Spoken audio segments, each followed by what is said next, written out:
দুটি যাত্রীবাহী বাসের মুখোমুখি সংঘর্ষে ৮ জন নিহত হয়েছেন। এ ঘটনায় আহত হয়েছেন অন্তত ২৫ জন। ৭ আগস্ট সকাল ৭:৩০টার দিকে ঢাকা সিলেট মহাসড়কের কাশিকাপন এলাকায় এই দুর্ঘটনা ঘটে। হতাহতের সবার নাম পরিচয় তাৎক্ষণিকভাবে জানা যায়নি বলে জানিয়েছেন সিলেটের ওসমানীনগর থানার ভারপ্রাপ্ত কর্মকর্তা গোলাম মোস্তফা। পুলিশ ও প্রত্যক্ষদর্শীরা জানান, কাশিকাপন এলাকায় সিলেটমুখী বেঙ্গল পরিবহনের একটি বাসের সঙ্গে ঢাকামুখী ইউনিক পরিবহনের বাসের সংঘর্ষ হয়। এতে ইউনিক পরিবহনের বাসটি সড়কের পাশের খাদে পড়ে যায়।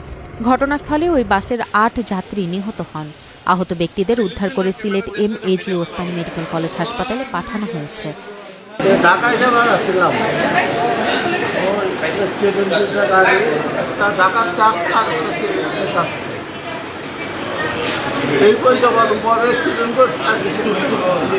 দুর্ঘটনায় আহত ফারুক মিয়া নামের একজন ওসমানী মেডিকেল কলেজ হাসপাতালে চিকিৎসাধীন। তার বাড়ি কিশোরগঞ্জের কুলিয়ারচরে। ফারুক জানান, তার ৫ বন্ধু সিলেটে মাজার জিয়ারত করতে এসেছিলেন। তাদের মধ্যে ২ জন আকাশপথে ঢাকায় ফিরে যান। তিনি সহ অপর ৩ জন ইউনিক পরিবহনের বাসে করে ঢাকায় ফিরছিলেন। ফারুক আরও বলেন, দুর্ঘটনার সময় তিনি বাসে ঘুমিয়েছিলেন। হঠাৎ বিকট শব্দে তার ঘুম ভেঙে যায়। পরে আহত অবস্থায় তাকে উদ্ধার করে হাসপাতালে নেওয়া হয়। দুর্ঘটনায় তার বন্ধু সাইফুল ইসলাম নিহত হয়েছেন। তিনি পেশায় ঠিকাদার ছিলেন।